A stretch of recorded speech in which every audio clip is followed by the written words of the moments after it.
Hi అండి, నేనండి మీ సాటి మహిళ. అందరూ ఎలా ఉన్నారు? బాగున్నారా? నేను బాగున్నానండి. అందరూ బాగుండాలని మనస్ఫూర్తిగా దేవుణ్ణి కోరుకుంటున్నాను. చాలా రోజులైందండి వీడియోలు పెట్టాలన్నా చేయాలన్నా అనిపించట్లేదండి. ఏం చేద్దాం, కొన్ని పరిస్థితుల ప్రవాహం నా మీద బాగా పనిచేస్తున్నాయి. ఆఖరికి నాన్న చనిపోయినప్పుడు కూడా నేను చాలా వీడియోలు చేసి పెట్టాను. ఇప్పుడైతే లాంగ్ వీడియో అస్సలు నా వల్ల కావట్లేదు. ఏదో రీల్స్ అయితే అలా చేస్తున్నాను. ఏదైతే ఉంది, ఈరోజు మీతో ఈ వీడియో ద్వారా కొన్ని చాలా విషయాలు పంచుకోవాలనుకుంటున్నాను. ఓకేనండి, వీడియోలోకి వెళ్ళిపోదాం. ఇప్పుడు కాలం పరిస్థితి ఎలా ఉందంటే, పాము కన్నా అంటే నాగుపాము, తర్వాత వచ్చి రక్త పెంజిరి, దానికంటే కొండ సిలువ, దానికంటే అనకొండ. ఇవి 4 ప్రమాదకరమైనది. ఈ ప్రమాదకరమైన విష జంతువుల నుండి తప్పించుకోవడానికి మనము వాటిల్లో చిక్కుకున్నామంటే అనేక రకాలుగా ప్రయత్నించి బయటపడే రాత మనకు దేవుడు రాసుంటే ఖచ్చితంగా బయటపడతాం. అలా రాయలేదంటే వాటికి బలైపోతాం. అవి జంతువుల లక్షణం. కాటేయడం, కొరకడం, తినడం అవి జంతువుల లక్షణం.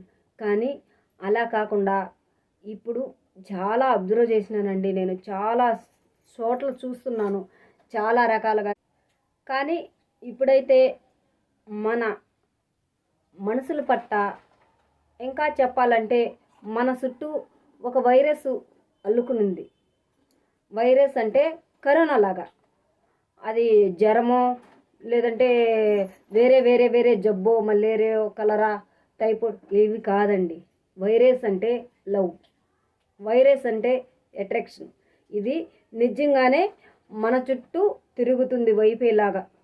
వైపేలాగా తిరుగుతుందని నేను ఎందుకు అంటున్నానంటే, చాలామంది అండి, మా ఇంట్లో జరిగిన సంఘటన ఇంకొక ఇంట్లో జరగకూడదని నేను గమనిస్తున్నాను. చాలామంది గమనిస్తుండ. అసలు 9వ క్లాస్ అమ్మాయి ఒక అబ్బాయిని లేపుకొని పోవడం ఏంటండి? అలా వెళ్ళిపోయి ఒక బిడ్డకు తల్లి అవ్వడం ఏంటండి? 7వ క్లాస్ అమ్మాయికి ఏం తెలుసండి? 12 ఏళ్ళ అమ్మాయికి ఏం తెలుసండి? అమ్మాయిలేనా, అబ్బాయిలు కూడా అలాగా ఉన్నారు. ఇవంతా చూస్తూ ఉంటే భయం వేస్తూ ఉంది. చాలా భయం వేస్తూ ఉంది. దీనికే నేను అంటున్నాను, వైరస్ మన చుట్టూ వైరస్ అల్లుకునింది, ఏదో జబ్బు తగిలింది అని నాకు అనిపిస్తుంది. మేము పుట్టి పెరిగి మాకు పెళ్ళిళ్ళు అయ్యేంత వరకు లవ్ అనేది తెలీదు. ఒకవేళ తెలుసుంటే కూడా ఇలా 12 ఏళ్ళకి 13 ఏళ్ళకి అంటే ఒక మగ ఆడ మధ్యలో జరిగే కొన్ని పర్సనల్ విశేషాలు ఉంటాయి కదండి, అలాంటివి మాకు తెలియదండి. కానీ ఈ కాలం పిల్లలకి చాలా ఈజీగా తెలిసిపోతున్నాయి. ఈజీగా ఎలా తెలుస్తున్నాయండి? ఒక్కసారి మీరు ఆలోచించండి. ఇన్స్టాగ్రామ్ వల్ల, ఫేస్బుక్ వల్ల, వాట్సాప్ వల్ల, వీటి వల్ల ఈజీగా తెలిసిపోతున్నాయండి. ఆఖరికి యూట్యూబ్ వల్ల కూడా తెలుస్తున్నాయని నాకు కూడా ఈ మధ్యనే తెలిసిందండి. వాట్సాప్ వల్ల అంటే దాంట్లో ఫ్రెండ్స్తో చాటింగ్ చేసుకోవచ్చు, ఫ్రెండ్స్తో హ్యాపీగా మాట్లాడుకోవచ్చు, ఫ్రెండ్స్తో వీడియో కాల్ చేయొచ్చు, వాయిస్ రికార్డ్ పెట్టచ్చు. ఇవే కాకుండా అవతల ఫ్రెండ్స్ దగ్గర నుండి మనకు ఇలాంటి బ్యాడ్ ఏమంటారు చెడు వీడియోలు పెట్టుకొని కూడా చూసుకోవచ్చు. అవతల ఫ్రెండ్ పెడితే మనం చూడొచ్చు, మనం పెడితే ఫ్రెండ్ చూడొచ్చు. ఇలాంటివి ఇన్స్టాగ్రామ్లో, ఫేస్బుక్లో, వాట్సాప్లో జరుగుతున్నాయి. యూట్యూబ్లో అయితే జరిగే అవకాశం లేదనుకుంటున్నా నేను. ఎందుకండి, ఇది జబ్బు కాదా? చాలా వరకు ఇన్స్టాగ్రామ్లో బాయ్ ఫ్రెండ్ని ఎతికి పెట్టుకుంటున్నారు, గర్ల్ ఫ్రెండ్ని ఎతికి పెట్టుకుంటున్నారు, వాళ్ళతో గంటలు చాటింగ్ చేస్తున్నారు. వాళ్ళ కోసం 12 ఏళ్ళ పిల్లోళ్ళు, మగ పిల్లోళ్ళైనా ఆడపిల్లోళ్ళైనా వాళ్ళు సమాధి చేసుకుంటున్నారు. వీటికన్నిటికీ మందు ఎక్కడ దొరుకుతుందండి? ఏమవుతుంది? మన సమాజం ఏమవుతుందో తెలీదు. మనం మనుషులం కూడా మిగులుతామో లేదో తెలీదు. దయచేసి నా మాట ఎవరో అపార్థం చేసుకోవద్దండి. చాలా వరకు చాలామంది పిల్లలు ఆఖరికి ఉన్న వాళ్ళ ఇంట్లో వాళ్ళైనా సరే, లేని వాళ్ళ ఇంట్లో పిల్లలైనా సరే సెక్స్కి బానిస అయిపోతున్నారు. వాళ్ళకి ఆ ఫీలింగ్స్ ఎక్కువ అవుతున్నాయి. ఇలాంటి వీడియో నేను చేయలేదు, ఇప్పుడు కళ్ళారా చూస్తున్న ప్రతి ఒక్కర ఆలోచన తీరు ఎలా ఉందనేది నేను చూస్తున్నాను. నేను చూడడమే కాదు, అలా ఒక పాప 12 ఏళ్ళకి ఒక అబ్బాయితో పాటు వెళ్ళిపోవడం నేను చూశాను. 4 ఏళ్ళ అమ్మాయి ఒక మగబిడ్డకి ఇవ్వడం చూశాను. దాదాపు నేనుండే వీధిలో, నేనుండే సరకిల్లో చాలా వరకు చాలామంది చిన్న పిల్లలకి పెళ్ళిళ్ళు అయ్యండాయి. వాళ్ళల్లో ఎవరైనా పెద్దవాళ్ళు చూసిన పెళ్లి సంబంధాలా ఇవి, సరేలే మంచి చెడ్డ చూసి పెళ్లి చేసుంటారు అనుకుంటే, ఆహా ఏమ్మా నీకు ఎలా పెళ్ళి అయింది, ఇంత చిన్న వయసులో మీ వాళ్ళు ఎలా పెళ్లి చేశారంటే, అంటే మాది లవ్ మ్యారేజ్ అండి, ఐఎమ్ హ్యాపీ అన్న అమ్మాయి 3 నెలల తర్వాత ఏమైందమంట, అంటే ప్రతిరోజు గొడవేనండి, ప్రతిరోజు కొడతాడంటే, ప్రతిరోజు తాగుతాడండి. చూడండి ఎలా అవుతుందో. ఈ పరిస్థితుల నుండి ఎలా మనం బయటపడాలా? అంతేకాదండి, పిల్లలు, కన్నె పిల్లలు, యవ్వనంలో ఉండే పిల్లలు, కాలేజీ పిల్లలు, స్కూల్ పిల్లలు ఇలా ఉంటే ఇంకా పెద్దవాళ్ళండి, 40 ఏళ్ళు, 50 ఏళ్ళు, ఇలా 35 ఏళ్ళు దాటిన వాళ్ళ పరిస్థితి కూడా ఇంకా దారుణంగా ఉంది. ఎంత దారుణంగా ఉందంటే మాటలతో అయితే చెప్పలేము. కళ్ళతో చూసే వాళ్ళకి ఆ బాధ, ఆ నొప్పి, ఆ అసహ్యమైన ఆలోచనలు వాళ్ళు చెప్తుంటే వింటున్న చెవులు చిల్లులు పడిపోయేలాగా ఉంటాయి. అవునండి, ఆడది తప్పు చేస్తుంది. తన శరీరాన్ని 10 మందితో పంచుకొని తన పిల్లలు సాకడానికి మాత్రమే ఆడది తప్పు చేస్తుందని నేను అనుకుంటున్నా. కానీ అలా కాదు.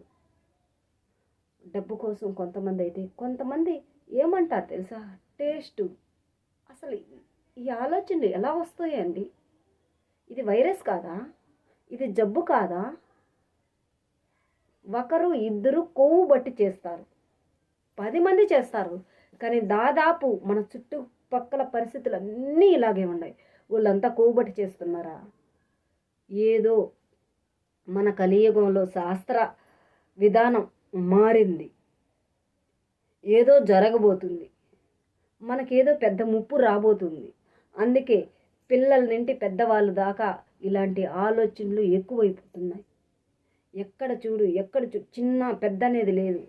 60 ఏళ్ళ ఆమె 27 30 ఏళ్ళు తనతో సహజీవనం చేయడం, ఇలాంటివన్నీ చాలా చాలా ఎక్కువైపోతున్నాయి. 60 ఏళ్ళ ఆమెకి అలాంటి ఆలోచనలు ఎలా వస్తాయి? ఉండొచ్చు, ఎప్పుడో ఒక్కసారి, 2 సార్లు, ఏ నెలకో ఏ 2 నెలలకు వాళ్ళకు కూడా ఆలోచనలు ఉంటాయో ఏమో, నాకైతే తెలీదు. కానీ 27 ఏళ్ళు 30 ఏళ్ళ అబ్బాయి అంటే తన కోరికలు ఎంతలా ఉంటాయో ఒక్కసారి ఆలోచించండి. 60 ఏళ్ళ ఆమెతో తన కోరికలను తీర్చుకుంటున్నాడంటే ఆమె ఆలోచన తీరు ఎలా ఉంది అనేది ఆలోచించండి. వీటికన్నిటికీ మీ అందరి దగ్గర నేను సమాధానం అడుగుతున్నాను. అలాగే నేను మిమ్మల్ని అందరినీ కూడా ప్రశ్నిస్తున్నా. నా ప్రశ్న అంటే, మీ చుట్టుపక్కల ఇలా జరుగుతుంటే మీరు గమనించి మీరు వాళ్ళని నిందించద్దండి. ఏంటి వాడలా, తనలా, అమ్మాయికి ఇంకేమీ బుద్ధి లేదా, జ్ఞానం లేదా, ఆలోచించే విధానం లేదా, ఎందుకు ఇలాంటి తప్పులు చేస్తుంది, అది కాదు ఇప్పుడు ఆలోచించాల్సింది. నేను కూడా ఇలాగే అనుకున్నా. మా ఇంట్లో అమ్మాయి ఎందుకు ఇలా చేసింది, ఎదురింట్లో అమ్మాయి ఎందుకు ఇలా చేసింది, అబ్బాయి ఎందుకు ఇలా చేస్తున్నాడు, ఈ అబ్బాయి ఎందుకు ఇలా చేస్తున్నాడు అని నేను కూడా చాలా అనుకున్నా. అంతెందుకు ఎవరినో ఒకరిని నేను కూడా తిట్టాను. కానీ కాదు, తప్పు నా ఇంట్లో జరిగిందంటే సరే, మా ఇంట్లో కొవ్వెక్కి చేశారు, ఎదురింట్లో ఎందుకు అలా జరగాలి, పక్కింట్లో ఎందుకు అలా జరగాలి, పొరుగింట్లో ఎందుకు ఇలా జరగాలి? ఒక్కసారి ఆలోచించండి. వాళ్ళందరినీ దుమ్మెత్తిపోయడం కాదు, తిట్టడం కాదు. దయచేసి మీ చుట్టుపక్కల ఏం జరుగుతుందో గమనించి పరిస్థితుల్ని అర్థం చేసుకొని వీటికి ఏమన్నా పరిష్కార మార్గం మీరు కనిపెట్టగలిగితే కనిపెట్టండి. ఒక చిన్న కామెంట్ నాకు కూడా పెట్టండి. అందులో పరిష్కార మార్గం నాకు కనపడితే నా వల్ల అయినంత వరకు ఆ దేవుణ్ణి నేను కూడా ప్రార్థిస్తాను, కోరుకుంటాను. ఇది మీతో నేను పంచుకోవాలనుకుంటా. చాలా వరకు నేనైతే ఈ వీడియోలో మీకు క్లారిటీగా నేను చెప్పగలిగింది, వయసుతో తేడా లేకుండా మన చుట్టూ వైరస్ వైపేలాగా తిరుగుతుంది. ఇవన్నీ నాకు తెలిసైతే ఇన్స్టాగ్రాము, ఫేస్బుక్, వాట్సప్ వీటి వల్లనే వస్తున్నాయని నేను అనుకుంటున్నాను. నేను కూడా వాట్సాప్ వాడుతున్నాను, ఫేస్బుక్ వాడుతున్నాను, ఇన్స్టాగ్రామ్ వాడుతున్నాను. నేను రీల్స్ కోసము, వీడియోస్ కోసం అలా అనేసి నాకు ఏవంటే అవి నొక్కడం తెలీదు. తెలుసుకోవాలంటే అదేం పెద్ద ఇదేం కాదు, తెలుసుకోగలుగుతాం. ఇంగ్లీషే ఈజీగా నేర్చుకునేటప్పుడు దాంట్లో ఫేస్బుక్లో ఏది ఏది ఎలా చూడాలని నేర్చుకోలేకపోతామా? కానీ ఎంతవరకు వాడుకోవాలో అంతవరకే నేను వాడుకుంటున్నాను. అదే మాదిరిగా మీ ఇంట్లో పిల్లలకు కానీ మీ వాళ్ళు ఎవరైనా తేడాగా కనపడతా అంటే ఒకసారి ఫోన్ చెక్ చేయండి. చెక్ చేసి ఇది వాడకూడదు ఇది వాడకూడదని మీ అబ్బాయిలకి మీ అమ్మాయిలకి చెప్పండి. చెప్పి దారిలో పెట్టుకోండి. లేదంటే ఇవి సూసైడ్ల దాకా వెళ్ళి ఆత్మహత్యలుగా మారి ఎవరు వాళ్ళు చంపేశారు వీళ్ళు చంపేశారు అని అనుకుంటారు. కాదండి, ఇది వాళ్ళల్లో పుట్టే కోరికల వల్ల వాళ్ళని వాళ్ళే సమాధి చేసుకుంటున్నారు. వాళ్ళే హత్య ప్రయత్నాలు చేస్తున్నారు. వాటిని ఆపలేము. ఆపితే ఇంకా వాళ్ళని చూస్తూ మనం బ్రతకలేము. ఇవన్నీ మీకు వివరించాలని ఈ చిన్న వీడియో ద్వారా మిమ్మల్ని నేను కలుసుకున్నానని దయచేసి నాకు చిన్న కామెంట్ పెట్టండి. బాయ్.